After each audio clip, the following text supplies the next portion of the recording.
Right, we'll just wait a few seconds, let everybody in. See everyone piling through the doors already. Thanks for coming, Katrina. So good to be here. Yeah. I Your can favorite see subject. your faces. It's so neat to scroll through, see if there's anyone in here that I know. Kia ora tātou. I'm Lou Vicenti from Organics Aotearoa, New Zealand, and today is the 6th day of Organic Week Aotearoa, our national celebration of organic food, farming and people. And we've had over 60 events all around the country over the last few days, up until tomorrow. And so we're really grateful for you joining us tonight in this webinar with Katrina to learn about organic regenerative living through compost. Now, we'd love for you to tell us where you're dialing in from tonight in the chat. It'd be great to see. We had about 450 people signing up today, which is fantastic. That's 450 people who want to learn about compost. So we are absolutely stoked with that. I'll be popping some links when Katrina's talking, some links in the chat that she wants to share with you. So if you want to know more information. But just a little bit of housekeeping before we start. We will be online for about an hour. And we are recording, and I will send the link out to everybody who's registered next week. So tonight we're joined by Katrina Wolff. Katrina's composting consultancy, Borage, advises home gardeners, community groups, schools and workplaces on improving their composting and creating closed-loop system. And tonight she's here to talk to us about the joys of making organic soil. So whether you're a beginner or have limited space, you can become a sanctuary, or your garden or your space can become a sanctuary for turning food scraps into rich, beautiful soil. Okay, and before we begin, I'd just like to say a thank you to all of the Organic Week sponsors, in particular our Platinum and our Gold sponsors, Woolworths and Ceres Organics. Without their support, Organic Week and these free events just couldn't happen. So thank you so much. Okay, Katrina, over to you. Thank you. And I have so many slides to share that I'm going to share my screen straight away, and we will get into it. Is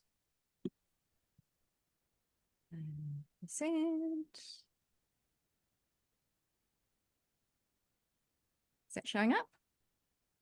Not yet. Have you clicked present? Present full screen? Zoom share. Present full screen. Bear with us, guys. Can you see it? I can see the presentation, but it's not showing at full screen. Okay. We're going to get this right. This is what happens when you're performing live. And we practiced this 10 You did, and it worked straight away, of course. Try again. Share. Present. Full screen. How's that look? Still the same. But you can still scoop through it that way. You can still scan through it that way because we can still see. Okay. Can you see all my tabs? Everybody can see it. Everybody can see it. No, that's fine. We can see it. Okay. All right. Let's go from here. So the title tonight, Closing the Loop, the Art of Composting. And I love that you picked this picture, Lou, for the webinar. This is the garden where I lived for 10 years in Titirangi. It's where I fell in love with composting. It's where I had a complete breakdown, and it's where my marriage ended. It's where I vividly remember the day where I was sitting on the back porch looking out at the garden and thinking, how are we going to make ends meet? And quickly followed by, I wonder how much food we could grow. Quickly followed by, we've got to do this on a budget. I'm not allowed to buy any more soil. From this moment on, we're making all the soil we possibly can. It's the garden where I started Borage in 2018. And this photo was taken by one of my classmates on a 4-week business course, which was sponsored by WINS, the Flexi Wage program. So I had left a job that I loved and was essentially unemployable, and I started Borage from this space of There's nothing to do except for what I love. That has been the essence of Blue Borage for the last 6 years. Well, 6 years ago, So you did Borage, 6 years ago. yeah, 2018. And so this photo was taken by a classmate who was launching a photography business. And he said to me, he said, you know, of all the people in this class, your business is the one that has the potential to change the world. And so we'd had this conversation about changing the world. And there I am in this valley with this garden, and he's going, pose, like do a power pose. So that was it. Okay, let's get through these 42 slides.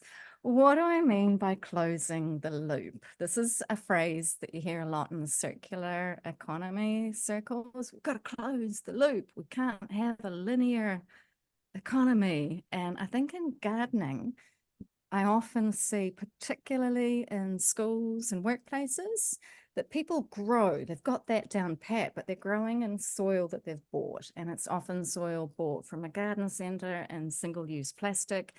You know, how do you decide what to buy? The greenwashing and marketing is really clever. So we grow, then we harvest, then we cook, then we eat, and the waste is sent away because we're taught that garden waste, food scraps, it's rubbish that you don't want to deal with. It smells, it's a nuisance, it's difficult. So by closing the loop, how do we make this circular? We start off by making soil. And this is something I often hear people saying, you know, we're moving house or we're building or we're starting a new garden. We'll get you in when we're ready to grow vegetables. And I'm like, oh, you really want to start making soil ahead of that point? So yeah, making soil, then grow in that soil, harvest, cook, eat, and then compost any scraps, and rinse and repeat round and round. And I would love to see in the chat, does this model make sense to people? Like, am I the only one that thinks this is the way we need to garden? I agree wholeheartedly, but you know what? I have a problem with just gathering the materials. It seems so hard. I hope you're going to cover that tonight. We will touch on it. Okay, so just to emphasize this point, bowl on the left, salad greens that I picked from the garden. Picture at the top how we're encouraged to buy salad greens and leafy greens at the supermarket. Picture on the right is a bag that I dug out of my garden in Auckland 2 years ago. So this was 2021. I just say we can't see the picture, by the way, because you're not zooming, you're not going through the presentation. We're just seeing the front page of the presentation. So Seriously? scoot. Yep. So you need to just Okay. scoot through to the next few I'm slides. gonna stop sharing, share again. By the way, lots of people are agreeing with you in the chat. Absolutely the most important thing. Same. Yes, absolutely. Okay, Everyone's on the same that page. was the what do we mean by closing the loop? Linear, There we go. circular, and now we're on this slide. So the bag on the right-hand side, I dug this out of a garden in 2021, and you can see if you zoom in and look close, the best before date of December 2011. That plastic bag is 10 years old. Oh. Even more cringe, these photos were taken this year. No, last year. Where are we? No, early this year. So apple cores, when you see an apple core, do you think that's future soil? That's got to go back to the earth. These two photos, the one at the bottom and the one on the right, are taken in airports where the apple core is landfill. The apple core is waste. And so I put the call out to our big corporates to change that. And I think on the left, this is one of our big corporates who's doing it well. The apple core is compostable. So that's the one on the left, that's a petrol station. So that's closing the loop. Then we come to what do I mean by the art of composting? And I did philosophy of art at university, and I'd love to be an artist. I think in a way we're all artists, but art to me is being creative. And is there anything more creative in the sense of creation and creating something from nothing than turning food scraps into soil? And if the kind of ultimate creator, whatever religion or spirituality you subscribe to, created the earth and all living beings, then I think creating soil would be an art form in the eyes of the creator. So I put a call out to anyone who wants to make soil. How can we elevate it to an art form? How can we make it beautiful? How can we feel creative as we're doing it? How can we be playful and fun and experimental and turn it into something we talk about the way we talk about other art forms? So my mission is to take composting out of waste management, and let's redefine what it is. Pictures here are some of the compost parties, compost piles, compost workshops that I've done over the last 6 years. I love making soil with people, but tonight's webinar is not so much this hot composting, turning garden scraps into soil. I want to focus on the food scraps.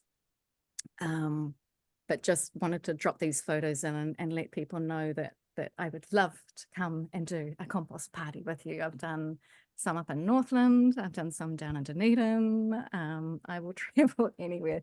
Do we have anyone on the call from outside of New Zealand? Because I'd love a compost road trip to Sydney to see my eldest daughter someday. Wouldn't that be great? Just manifesting that.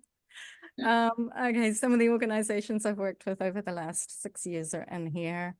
Wonderful, wonderful people, sustainable, ethical, organic businesses that just, if you have a business in your community that is composting transparently, visibly, please support them. Please tell them they're wonderful. Please share their content on social media and help them see that, like, if we've got 450 people here tonight, maybe not here on the call, but registered, then like, people want to see it. They want to know, they want to learn, and they want to see it demonstrated. There's a few gaps in this list. I don't have many garden centers approaching me, asking me to come in and do in-store presentations. And I think that's where a lot of people are buying their composting solutions from. That please start asking in garden centers for them to demonstrate each model in action. So you can turn it and feel it and open it and twist it and see how heavy it is, see if you like how it works, because I think a lot of people buy these systems as empty vessels. Okay, we're going to get into the real stuff now. So this is a verse I say a lot during the week.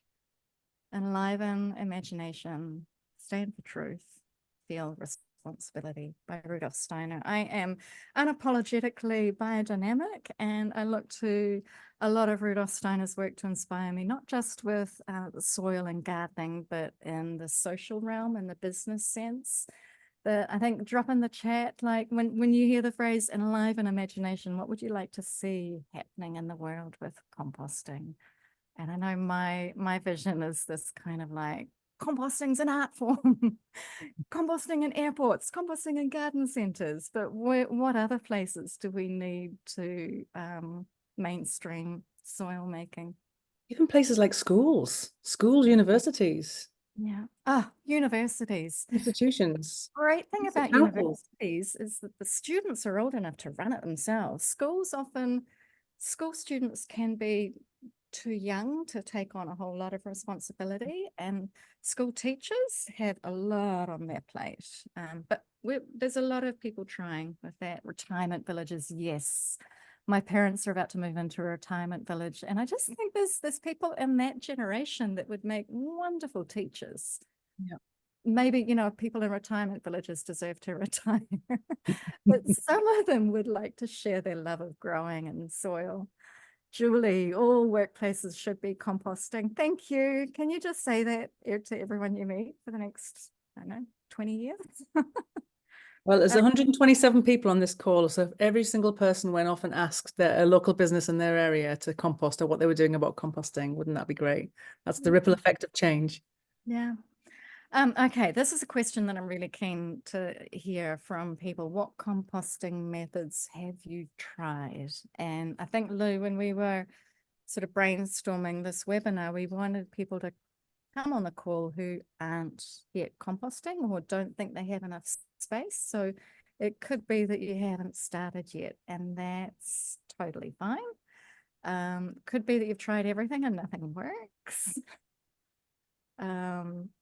I also wanted to say that as people are commenting in the chat, if you see someone from your area that you don't know, that you want to reach out and say hello, please like use the chat. I don't think it's set up as a webinar to send direct messages, but like if you see someone down the road who does bokashi and it seems confident, like let's get some networking happening. I see lots of people from Papamoa. Interesting. Road trip coming.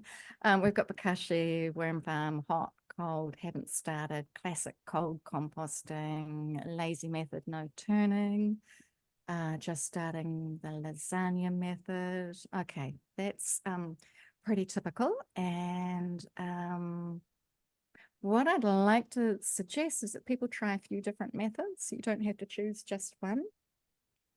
And a free gift for tonight is I've just put together a sort of a download PDF. I've called it a shopping guide for composting systems in Aotearoa, New Zealand. It's got, I think it's at least a dozen different systems with the price comparison, the volume, the materials, and then the websites and where to find them. And I'm also going to create an online course with a brief, like how to use each of these systems and the pitfalls, pros and cons. So thank you, Lou, for dropping that link in, and I've got the screen again later on. Katrina, is it too early to ask, what is the benefits or pros and cons versus, I've always done like pallet composting or just big piles or big heaps versus some of the systems that you're talking about here? Okay, the systems that I've listed tonight are ideal for small gardens, for urban gardens, for people that want it to look tidy. And I love my pallet-based system, but I probably wouldn't ever put food scraps into a pallet-based compost because the rats would come in and I just don't like seeing rodents. Okay, next question. What are the most epic compost failures you have seen or heard of? And I think my daughter told me off for putting this question in. She said, Mum, it's never a failure because you just like turn it, you just fix it. Like nothing's ever wasted. Like you tell us you cannot fail. So why are you putting this question in your slide? And I think for me, the worst failure I've had was this year. I took some worms down to Dunedin babysitting. Like I was babysitting my granddaughter and set up a worm farm for my daughter. And while I was down there, I made some Play-Doh with my granddaughter and the Play-Doh dried. And it was like, instead of sending it into landfill, I put Play-Doh in the worm farm, not thinking of all the salt. And it killed the worms. So little lesson there. Yeah. Worms, you just, they dissolve. It's awful. Okay, disasters. Mine in a tumbler, too wet. Going away, compost dries out. So much grass clippings. Okay. And next question with that is, what is it that is feeding society's resistance to composting? Because there's something out there that is like a mental block, and I would love ideas on what that is. But we will carry on with some troubleshooting tips. So common things, to dry, you need moisture. And I think a lot of people think that you have to get a hose out and water it. There's all sorts of ways of bringing moisture into a compost pile. It can be seaweed tea, it can be cow manure slurry, could be, I've got a compost bucket in the kitchen, and whenever I like rinse out a milk bottle before I put it in recycling, the rinsing water goes into the compost bucket. If I don't finish a cup of tea, then that tea goes into the compost bucket. That when I take my compost out, there's often a lot of moisture there. If it's too wet, you've got to add dry material in just to balance it out. I think I haven't sort of done the basics on composting, but most of the time what you need is enough greens to add nitrogen, enough browns to add carbon. You need air so that it's breathing, and you need moisture. And it's sort of combination of those 4 elements, but each of the systems that I'll show, it's a different blend. And each one is forgiving in its own way, that I hate rigid recipes and dogmatic approaches that you have to do this or you have to do that. Other troubleshooting with it gets smelly. Often what I do with a really smelly compost is I cover it with cow manure and then soil, and then like forget about it for a month, like don't go near it. Another thing with smelly compost, depending on how bad it is if you can aerate it and mix it up, just getting some air in there is helpful. Someone in the chat said that You really can't beat that smell though, can you? That really smelly. A friend it's of mine donated her compost to me once because she was moving house, and I went around to pick it up in the van. Oh my word, it was pretty gross. Yeah.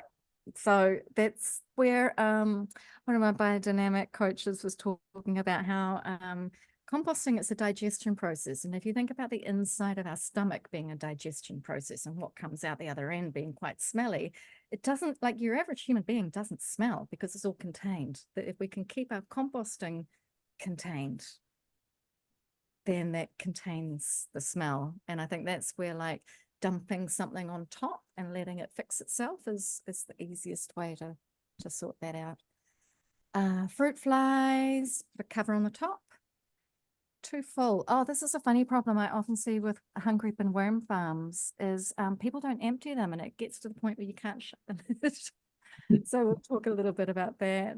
Not enough worms, fussy worms. These are also issues that it's just kind of figuring it out when they're happy and how to correct things. So 2 pictures here of problematic compost bins. On the left, those worms look happy enough, but they've crawled up into that avocado shell because there's a little section down the bottom where they would drown. So this was mostly liquid with the food sitting on the top. So that's the it wasn't draining, so that was a problem we had to fix, and then we had to balance the materials.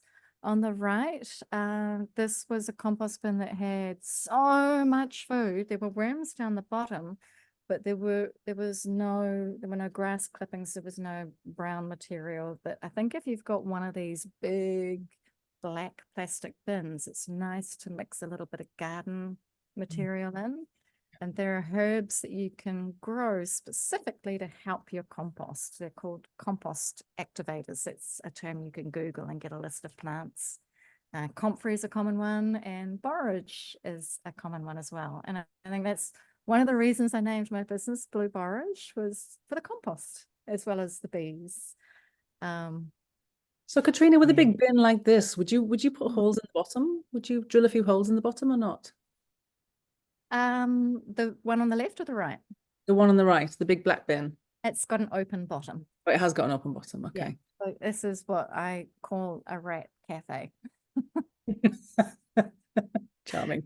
Yeah. And I'm surprised no one has mentioned rats that I've seen in the chat. But rats getting into compost is a common issue, that if you have an open bottomed bin like that, then I recommend getting rodent proofing.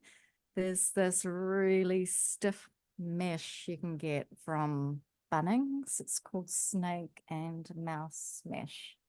And if you cut a square of that, get it under your compost bin, then they can't chew through it.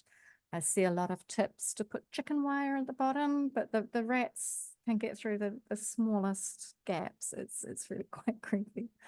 The other quick and easy tip is compost aerator. It's this big corkscrew tool that you push down into the pile. You turn it so that it goes down, and then you can pull a clump of compost from the bottom of the bin, which lets oxygen in, and you can aerate it without having to touch it. And I think some people, one of the barriers for not wanting to compost is that it's smelly and gross, or everything they've seen up until now has been smelly and gross. That this tool allows you to turn it without touching it, which helps.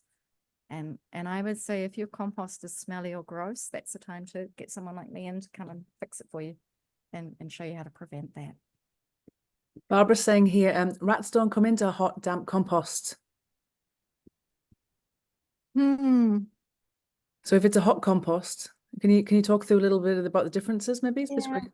Yeah, while the compost is hot, you're right, they won't come in because they'll fry.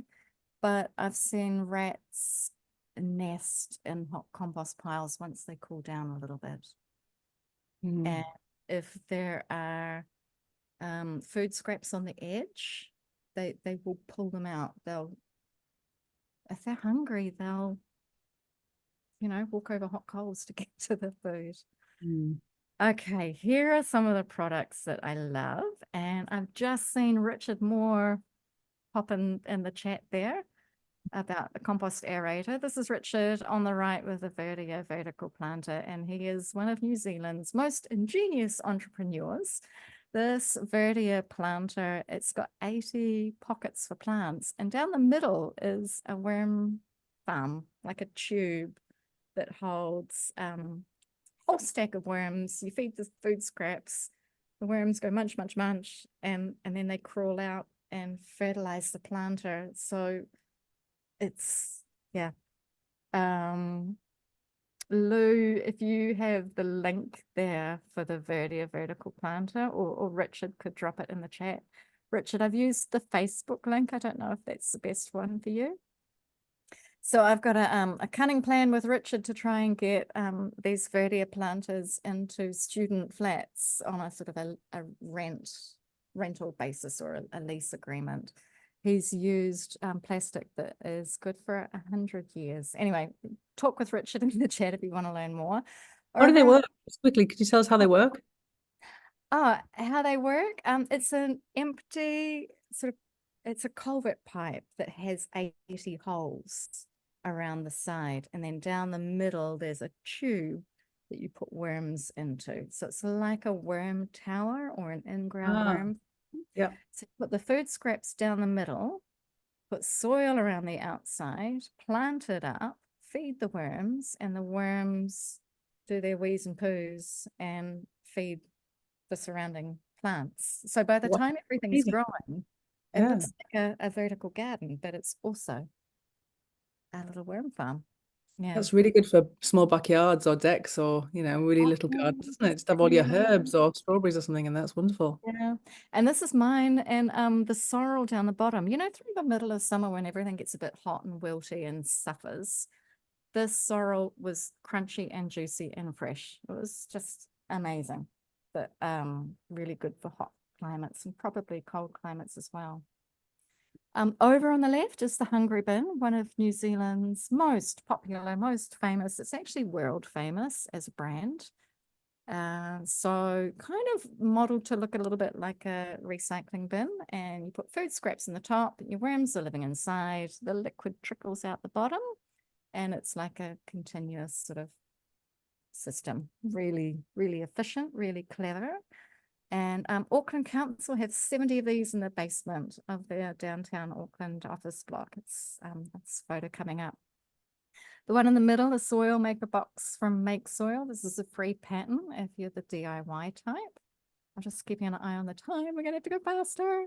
So well done, Auckland Council, for all the hungry bins in the basement. And this is Otago Polytech in Dunedin, who also have hungry bins and the most amazing composting system. This chap is employed to process all of the food scraps, turn it to soil, use it in their horticulture program.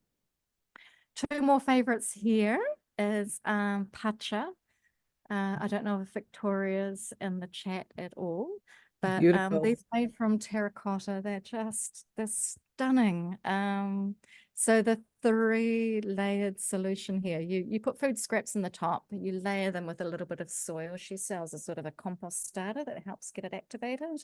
When that one's full, you swap it down and you put the second layer at the top and start filling that up. So you can imagine that first one, by the time the next one is full, it's rested a little bit. You then tip that into the bottom. So that's kind of turning it. And then you've got an empty one at the top again. And then you just keep on rotating that soil around, and it gets to the point where you've got beautiful soil in the bottom that you can then use in the garden. So the thing I found with experimenting with the Pacha compost is that the terracotta absorbed the smell. Like, I push composting systems to the limit, And so I gave it all the smelly stuff from the back of the fridge. I'm sure I'm not the only one that has smelly stuff at the back of the fridge, right? Oh, But we need composting systems that can handle that. On the left, Pacha Compost also do an in-ground worm farm. It's not a really good photo of it, sorry. I don't think I've got a better one coming up. But this is like a worm tower. You dig a hole, drop it down into the garden, and it's essentially a rodent-proofed case for the food scraps. You add worms in, and the worms munch and then carry the nutrients out through the garden. On the right, the carbon cycle compost. I call this the Rolls Royce of composting in New Zealand. It is stunning. It's also the most expensive on the shopping guide that I've put together, but it's rodent proofed, it's big, and it is the logical choice for a lot of schools, community gardens, urban farms, anywhere where people want or they need to do their composting somewhere where it's highly visible, but they need it to be rodent proof and look good.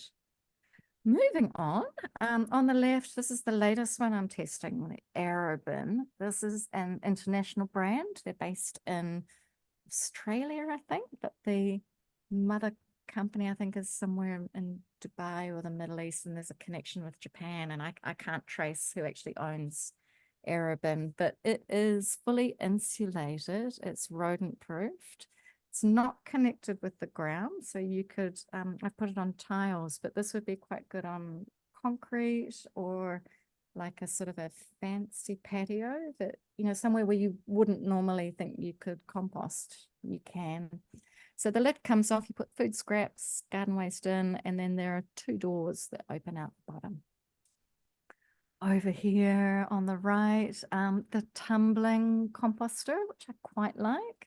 And then these two models here, which are really, really common in Auckland, the square black plastic compost bin, the Rat Cafe, and then these boxes, which are worm farms that stack one on top of the other.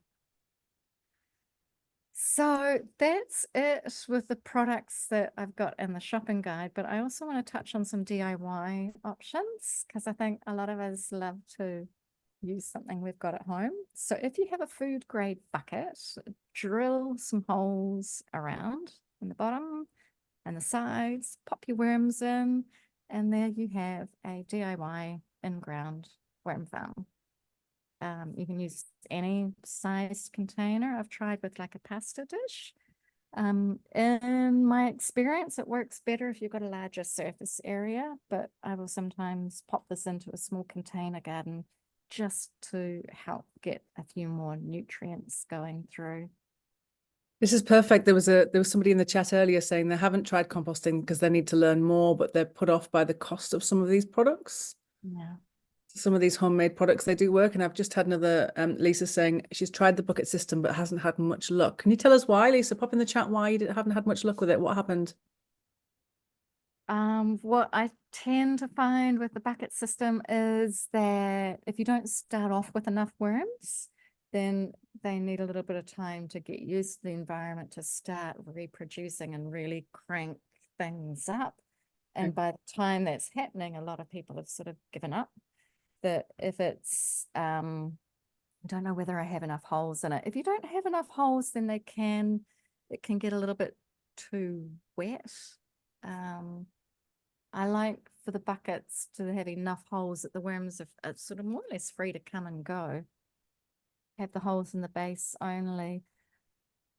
It's hard to say what's not working without seeing it. Worms can be kind of fussy until they really get used to the environment and start reproducing, multiplying, and then, you know, you can kind of pull the top aside and see a healthy population of worms. Lisa, I would try mixing it gently and add some food scraps that you think they will love. There's a guy online who swears by watermelon. Now's not the season for watermelon. Pears, something kind of soft, or to cook vegetables before you feed them. Chop things up into really small pieces so that you're increasing the surface area. Pumpkin, I think There's a lot of good ideas in the chat. If you have suggestions for Lisa while I move on, please tell her what your favorite food is. Can I ask one question before it gets lost in the chat as well? Because we had, I think it was Claire that asking an important question. So does compost have to have a lid? Worm farms or compost? Compost. Does a compost have to have a lid? I like to cover my compost. Why? Okay, I left one uncovered a couple of weeks ago for a few hours by accident, and then I put the lid back on, and then 2 days later I had maggots. So in the time that it was open, a whole bunch of flies must have come in, laid eggs, and then it was gross. No one wants maggots crawling all over the outside of their compost. But if it's open all the time, you might get critters coming in to nibble on your food scraps, but you'll also get like birds pooping, and that's helpful. Sort of depends on how you feel about other animals coming. My in-ground worm farms, I do tend to cover over. That's with the rodent things. So I demonstrate all of these every day on Instagram at Blue Borage. I'll often sort of do a garden tour or show you something I'm troubleshooting or experimenting with. So come and follow along on Instagram. I've got a whole stack of online courses. We'll get to that in a few minutes. And I've just started opening the soil farm up for work groups to come in and have workshops. Or I think there's a VIP gardening session in the calendar for Friday. Rachel asking, how do I cover my big pallet bays? Coffee sacks. And if I have the time and energy, then I'll soak the coffee sacks in a clay slurry so they're even heavier and denser. Helen, I didn't mention the pallet bay system. I tend to use that for my garden waste and not my food scraps. That's why I've sort of left it out tonight. I really want for beginners to keep food scraps away from rats. Sorry. So there's that reminder once again, if you'd like the comparison of the size and the pros and cons and the website and where to get all those products, then that shopping guide is there. Oh, this one here is the Closing a Loop, the Art of Composting, inspired by you, Lou. For the name of the webinar, there will be an online course where I demonstrate each of the methods.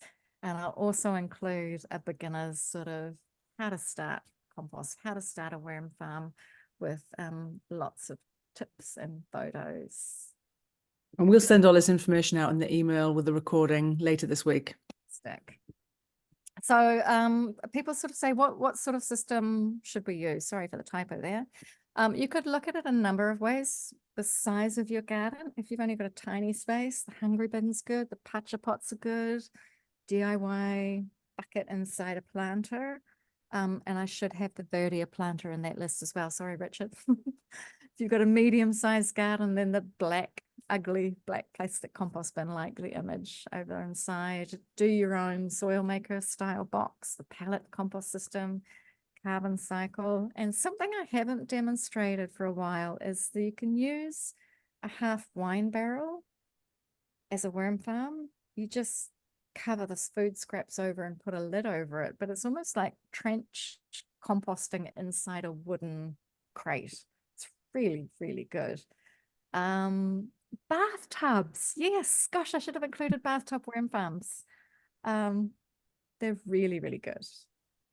Okay, moving on. If you don't have room to compost, you've got to do a shout out for Make Soil and Share Waste as platforms where you can find a local composter near you. And I think you can probably also use the Magic Beans app, which is sharing and swapping gardening resources. Local businesses, once we get more people composting, then theoretically, if you're a customer of a local business, they shouldn't mind if you use their compost bin. Check first. Other local organizations, schools, community centers, urban farms, big farms. And I just want to pop in that a lot of my urban farming buddies charge for this service, and it's something they deserve to be paid for. They're often running on volunteer hours, non-profits that support them. Okay, quick demo here of using an ugly black plastic compost bin to turn it into like the heart of a garden and where you're making soil to feed the plants around it. So this particular day that I built this, I didn't have any of that rodent-proof mesh. So what I did was I dug a trench and sat the compost down under the ground a little bit, and then I put like a lasagna garden around the outside, planted into that. So it's sort of like a hybrid method, almost like a no-dig garden the way Charles Dowding teaches, but then, you know, I wanted it to take food scraps and make soil. So some advantages of positioning your compost right in the middle of your garden is feeding those garden beds, saving on watering, no need to fertilize. And I find it kind of efficient to take food scraps out to the garden. And while I'm out there, I see what needs to be picked or bring flowers inside. And it's kind of, I would love for us to have where we make soil be right next to where we grow food and where we grow flowers, so that it all becomes part of the one experience. A little tip here, the forgotten aspect of composting is how we manage food scraps inside. What do you use in the kitchen? Does it match your kitchen? Is your whole family comfortable emptying the food scraps out to the compost? Is it clean and tidy? Is the size right? And I could have a big whinge about Auckland Council's food scrap rollout there, but I won't. Mine's a litre bucket of yogurt. Yeah, you know, something I love doing is a stainless steel mixing bowl, like I would use for cooking.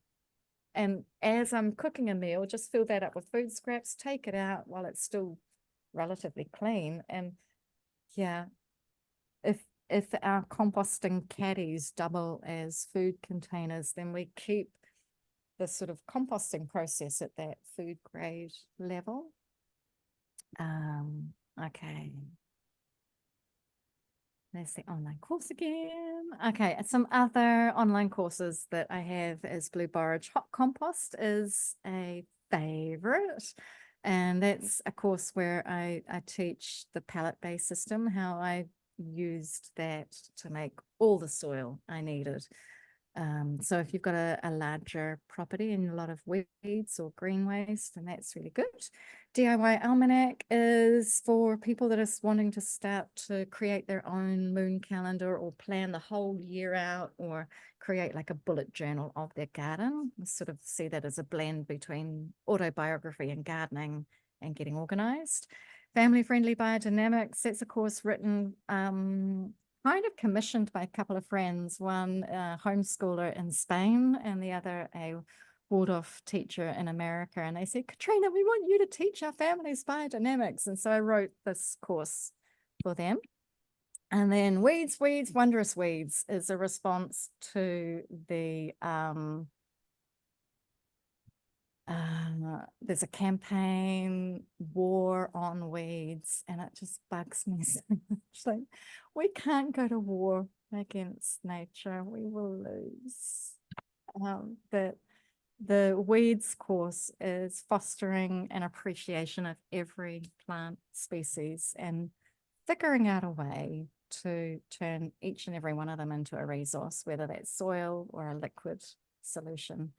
I saw a comment there from Karen that the Closing the Loop course is that link. It might not be live.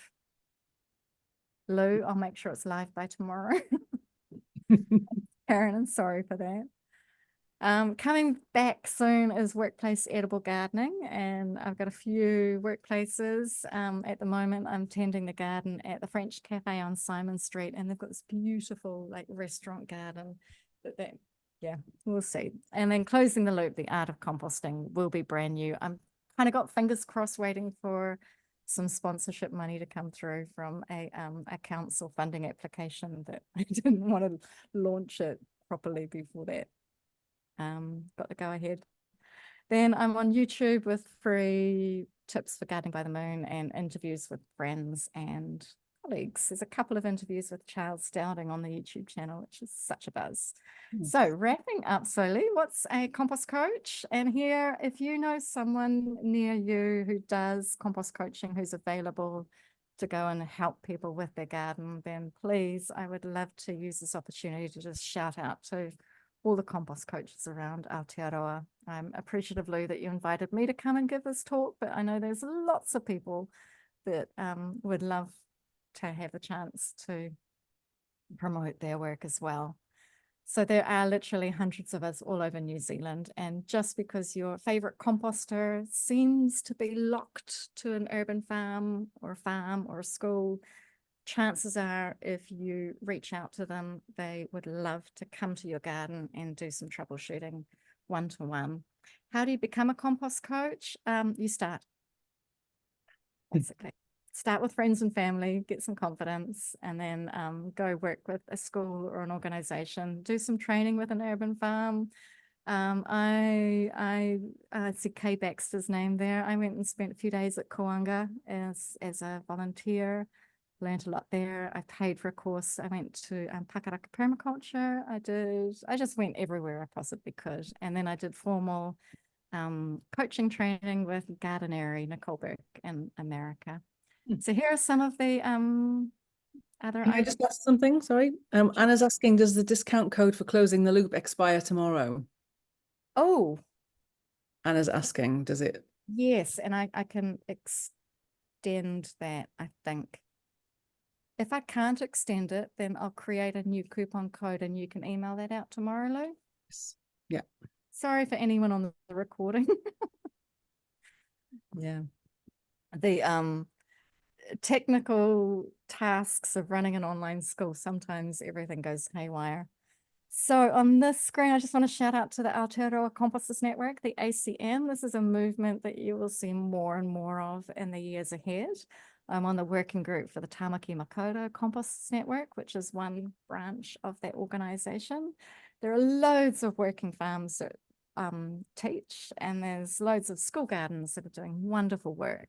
So yeah, and the marae-based gardens, if you get the opportunity to learn from someone who teaches hua parakore, highly recommend it. It's just been a most magical experience. I'm in the 3rd year studying towards verification. I see some people shouting out to wonderful organizations around the country. Thank you. So if you are a community group or workplace and you want to collaborate, I will travel, I will do Zoom sessions, I will design something specifically for your group. And the first step is book a Zoom call and we brainstorm something together. So that link there, it's 15 minutes, it's free. I put aside time each week. If you're in a different time zone and you need me to do something early in the morning or in the evening, then just let me know and I'll add more availability into the calendar. So to close, I just want to sort of say that it is possible to stop buying soil. You can make everything yourself. You can create a closed loop system. You can turn every bit of food scraps, every weed, everything coming off your property, you can turn it into soil, return it to the earth, and then be fully independent with composting, potting mix, seed raising mix. I buy pumice and coconut coir, but I'm looking for ways to stop buying even that. Sorry, I have to read this. I have to read this comment out. I have to put in sorry and say, Privani House has said, "Thank you, Katrina. A good day with you for sure. We had Katrina with us today, visiting us at Ceres Organics and giving us great advice and sharing her incredible experience at our Ceres workplace garden and worm towers. So just start." Yeah. Great shout out. Thank you. And if you get the opportunity to go and see the Ceres garden, then it's well worth a visit. They're doing some wonderful work there. So thanks, Pravani. It wouldn't be a Blue Borage workshop if I didn't mention biodynamics. So this is kind of the VIP treatment for your compost pile, 6 preparations. And the first time I used these, I think it was 2011, 2012. And I was so skeptical. It's like, come on, how would this work? And I popped them into one of the ugly black plastic compost bins, and then let that rest and use my second one for a couple of months. When I came back, the soil was like nothing I'd ever seen. It was a crumbly chocolate brownie mix. And I was just like, holy moly, how did that happen? It's, I think a lot of people who get hooked on compost, there's this one moment where it's like, oh, I'm an alchemist. This is magical. I need to do this more. Where do you get them from? Where do you buy these? Okay, from the Biodynamic Association. So there's a link in that file I sent you. Or if you know someone who's doing biodynamics like me, they may have spares. And there are people around the country that make their own preparations. It's quite a process learning how to make them. Yeah. But I think initially it would be good to go find a biodynamic vineyard or somewhere like Hohepa in the Hawke's Bay, Millmore Downs in Christchurch. We don't have anyone locally in Auckland, which is why I've always bought mine. Okay, 6:51. Finish up there. Live in imagination, stand for truth, feel responsibility. So if you've been even a little bit inspired to go try something new, then please put something in your diary that reminds you to go Google something or go buy an extra tool or upgrade your compost. Grab my email address. If you've seen something but you're not ready to like leap into it quite yet, then you're welcome to hop on my email list and get updates. I send emails around once a week.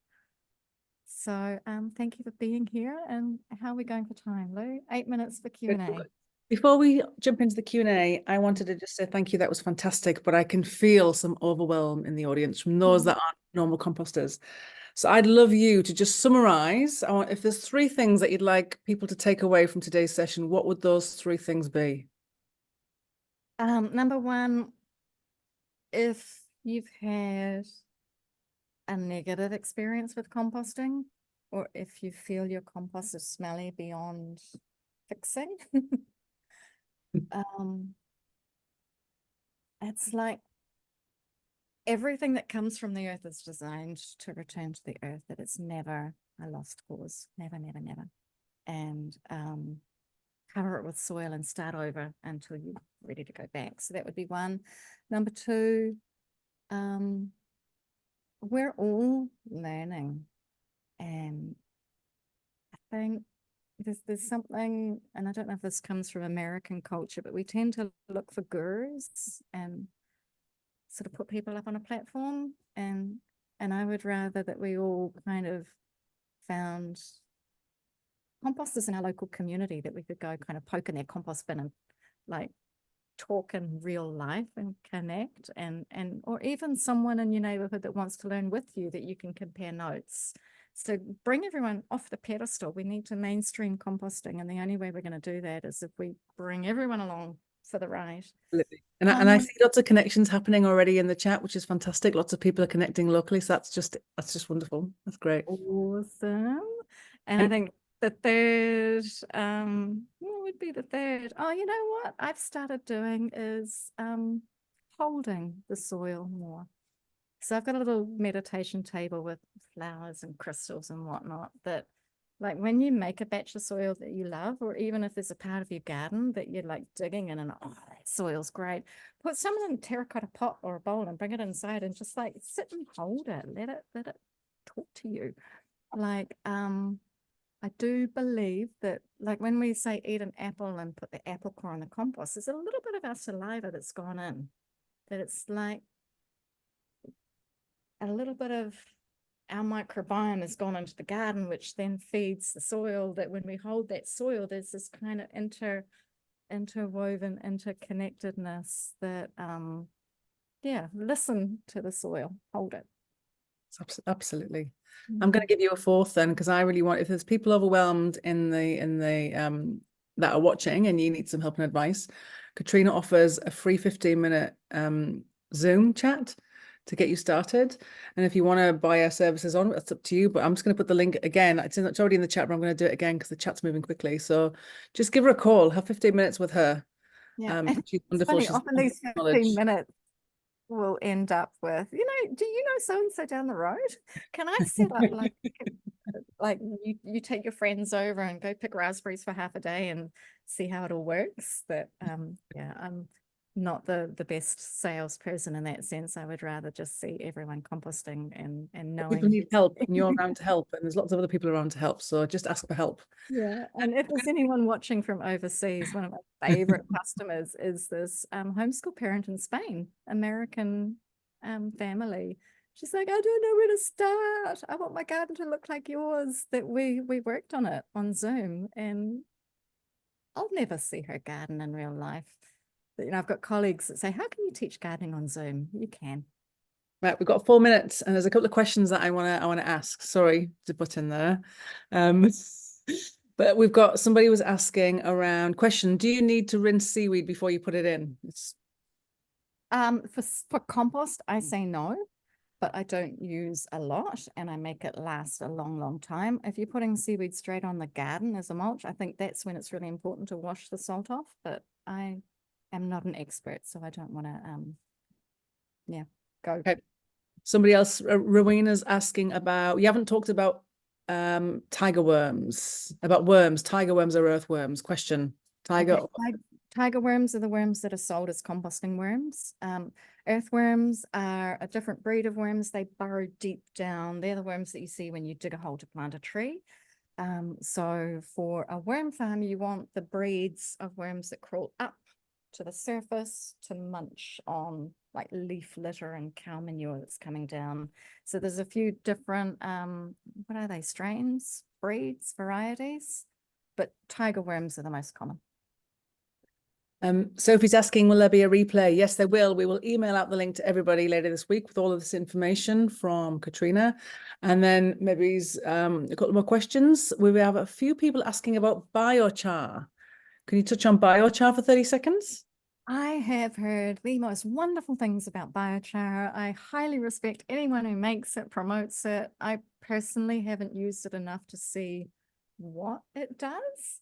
So where I've had that kind of magical enlightenment, oh, wow, this is it with biodynamics. I haven't yet had that with biochar, but it makes sense intellectually. Yes, really, really good. Sarah Jane has used the Q&A box. Let's have a look. I've tried bokashi, regular bin, compost, roller compost, worm farm. I would like to set up a 3-bin bay and try hot composting now that I'm on a lifestyle block, not a small town home. Yeah, it's hot compost is like supercharging. It's so satisfying. Are fire ashes all good in the compost bin? If you depends on what you've burned. I would say I've seen a lot of compost piles where the ash is clumped and it feels gross even several months later, that I would put in a bucket with something else, give it a good mix before adding it in so that it's really spread through the pile.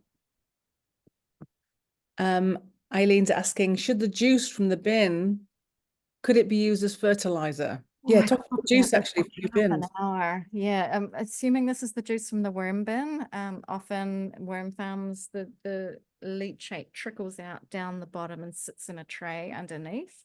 So that is leachate, and I don't use it as a fertilizer. I put it into a compost pile or a compost bin.